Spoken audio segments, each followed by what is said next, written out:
It is Sunday, October 9th, 2022. It's a little busy Sunday. People doing like photography, all that kind of stuff this year, putting on costumes. That time of year. Let's do something a little fun today, I guess.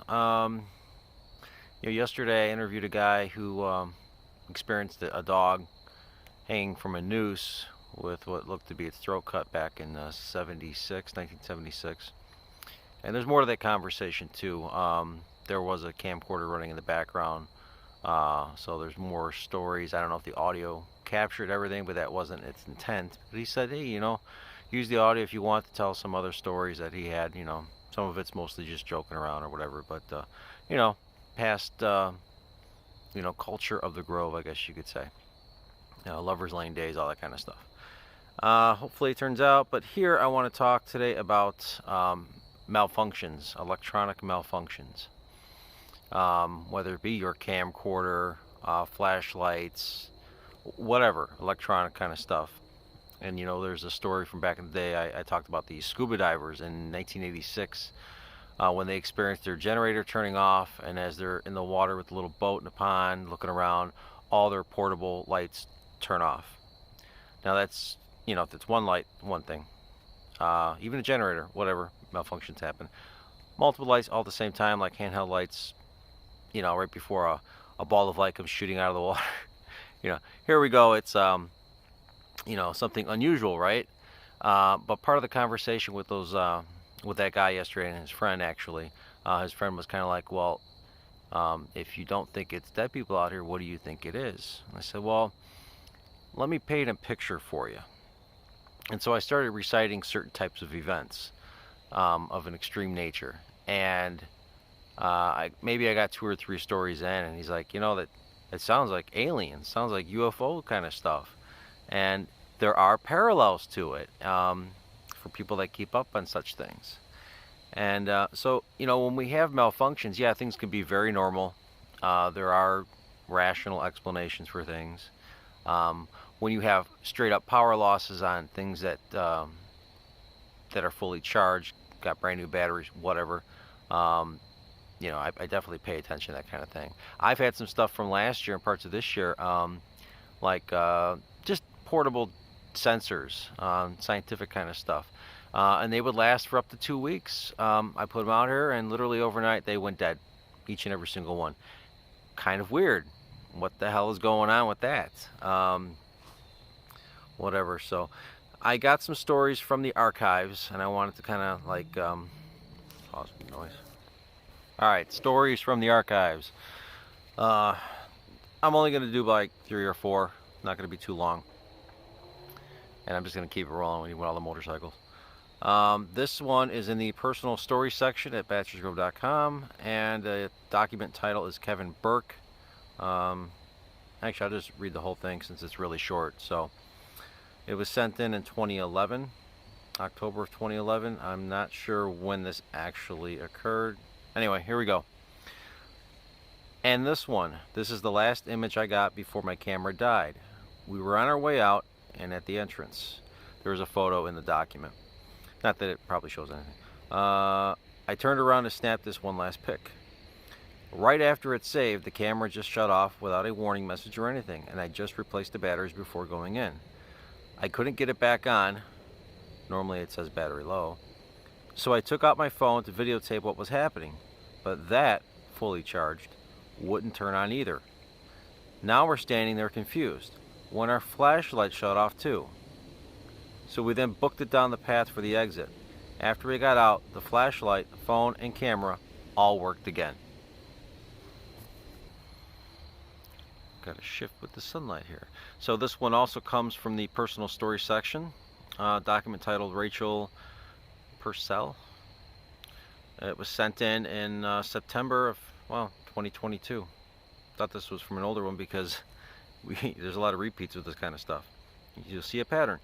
So this one goes, I visited Bachelors Grove in 2005 with a few other people. We went late at night, so we all had flashlights. When we were walking down that long path that leads to the cemetery, all of our flashlights got really dim, and as we kept walking towards the cemetery, they completely died.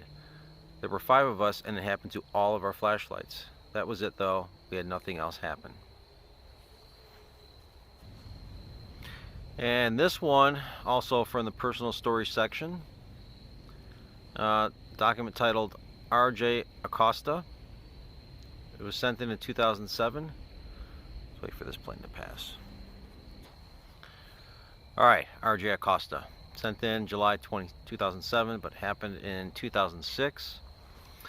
It's a kind of a long one, so I'm going to skip a lot of it. Let's see here. We entered the grove walking along the wooden path, using the moon to guide the way, as we did not want to be seen from the road. About 20 feet from the entrance gate, we decided it was safe to turn on our flashlights. However, to our concern, we found that the flashlights, which shone brightly in the car previous to our arrival, would not turn on.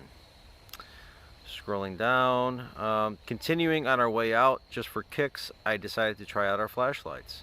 So apparently the lights weren't working the entire time. Anyway, and at about the same point as before, the lights flickered and came on. After pausing for a second, we walked rather quickly out of the woods.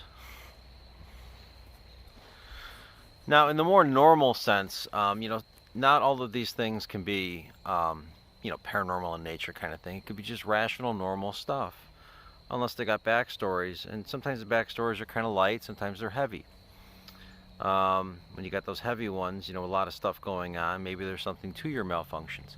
It's hard to say with these stories, but when you start having everybody's flashlights turning off or not turning on at all, that's unusual. So this one comes from the personal story section. This is one of those stories where I'm like, we have normal stuff. It could be normal, maybe it's not, depending on their experience. So the document's titled Chris, Mike, and Jordan. Sent in 2006. I don't think I see the year this happened. So anyway, where are we at here? This is a big one. Let me find it. All right. So I mean, if you're at the Grove taking a bunch of pictures, even with fresh batteries, and then like later on your batteries are dying. Well, especially back in 2006 days, batteries sucked, or the electronics sucked. They sucked a lot of power. So a lot of this can just be normal.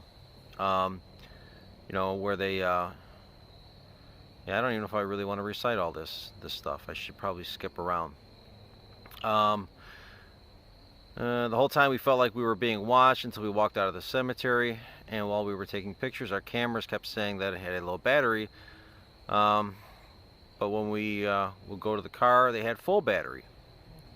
Our video camera died right away, so that wasn't any help. Now they did leave. This was earlier in the day because they came back at 7:45.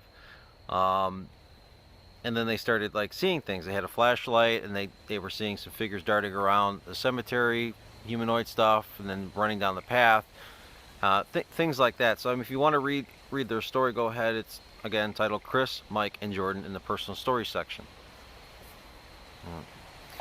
What to take away from some of this? There's probably a number of things, but let's turn this. It's one of those days. You come out here and you're trying, let's say, your ghost boxy stuff. You're trying this and that, and Diabolist and all this other, what I consider just a lot of crap. I'm not saying you can't get any funny results out of it, but I just, start basic. Sometimes when you just specifically even ask for interference to your equipment, and almost on cue or maybe a few minutes later, you get exactly what you're asking for. Are you causing that in some weird way? Is some external thing causing that a certain way? I would find that more interesting to play around with, just with simple devices. Yeah. But battery failure is a thing. Just because the old stories of, your batteries drain and then come back. Well, sometimes that would happen with some of the older batteries. You let them sit for a while and they give you a little bit of a charge. It doesn't say in these stories if, it died again, an hour or two later, and they thought that was normal, so they never brought it up. It's hard to say with some of these stories. I know personally, I'm an electronics guy. I build things, and there's definitely been times when things are just abnormal. Some of my old stories where, on cue, where the camera would die down as if you're hitting the power button. Didn't have battery failure. And you loop around, and suddenly in the exact same spot, it's powering down. You loop around, and then you tell your friend, hey, get ready to take a picture of me. And you walk into that zone on cue, it powers down. That's weird shit. That's... All right, you want a really weird story? I'm not really prepared to tell it because I don't have some documentation, I believe, to kind of give you something to chew on, whether it's emails or whatever. I might have some pictures from some of the event. Okay.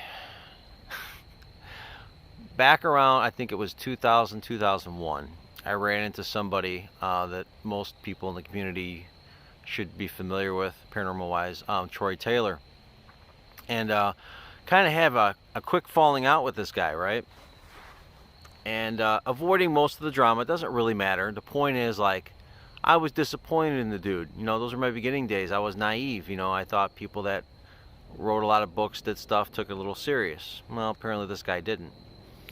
And at one point down the road, I'm skipping a whole lot of stuff, I heard that he was going to be doing a documentary at Bachelors Grove. And he was going to be with somebody else, and I don't remember at the time if I remembered if Dale Kaczmarek was going to be with him or not, but it turned out that I think, 15 years or so later, a story came out on something related to the event when they had a power issue. Let me just shift around. All right, just kind of lost track of where it was because of all the waiting from the noise. So anyway, yeah, this Troy Taylor, he's wants to do this little documentary. I don't remember if he organized it, doesn't matter. He joined up with Ken Melvoin Berg. He was supposed to be some sort of psychic detective or something. They were running tours eventually down the road together.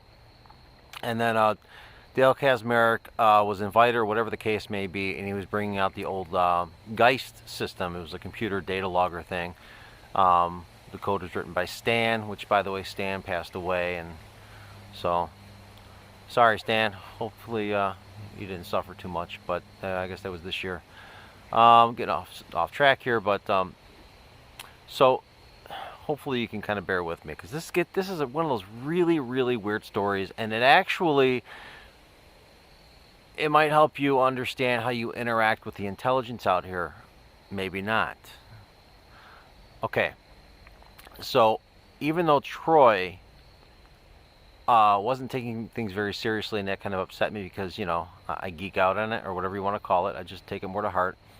He says he never had any real paranormal experience at that time, during that time period when we had the falling out, except something short of some headlight phenomena wherever it was, turning on and off when he was visiting a cemetery at night. So I went into my little meditative state one time, and I said, give Troy a real experience. He needs one. And then it came out, I don't remember if it was a couple months or whatever it was, and then he announces, hey, I finally had my first real paranormal experience. I saw this light.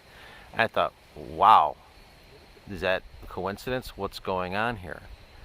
I knew things were happening in my life that were kind of weird, but this just, added more to it. I'm like, is this really working? Wow. And then later on, though, I just kind of got a little bitter with the whole him doing a documentary thing, because I thought, man, he's probably going to make it sound like, fantastic and tell a non-true story. So me being me, I just put this thought out. I said, please, and this is so funny, I said, please destroy all the audio. Specifically, I said, destroy all the audio in their documentary so nothing's recoverable and they cannot do this documentary. I really did this. I put this thought out. It wasn't until like 10, 15, or 15 years later when I was at Dale Kaczmarek's house, and he tells me of this story when he was out there. I was asking about with the Geist system. I think I was trying to archive the Geist system at that time, do a page on it, a document. And he's like, man, it was really weird. He goes, none of these guys, their batteries could be charged, and they had the car on site, and they could charge it in the car, and nothing was working. And then when they came back, all the audio was unrecoverable in all their devices. I didn't tell Dale. I'm just like, wow, that's, trying to get some more information out of the whole situation. I mean, for me, it was just extra weird. you know, without me telling the story to them, it was just, you know, could it be incompetence on the part of the documentary people? Who knows? Now, Dale said that the Geist system didn't detect anything. Again, Geist is just a simple data logger, time, date stamp kind of thing. It's all about his basic equipment hooked up. So that didn't really tell me too much, but he didn't have any specific issues. Dale didn't. So, you know, in a way, I guess it is kind of interesting that Dale did not have battery issues, but they did on multiple devices and could not recover their audio. So there is a little bit more to it, and maybe you believe my story, or maybe you won't. I'm just telling you. All right. Hopefully I got some pictures from the time they were doing things, and I'll throw that in there so you get an idea of what was going on. So, but Troy, if you're listening out there, here's a weird one for you.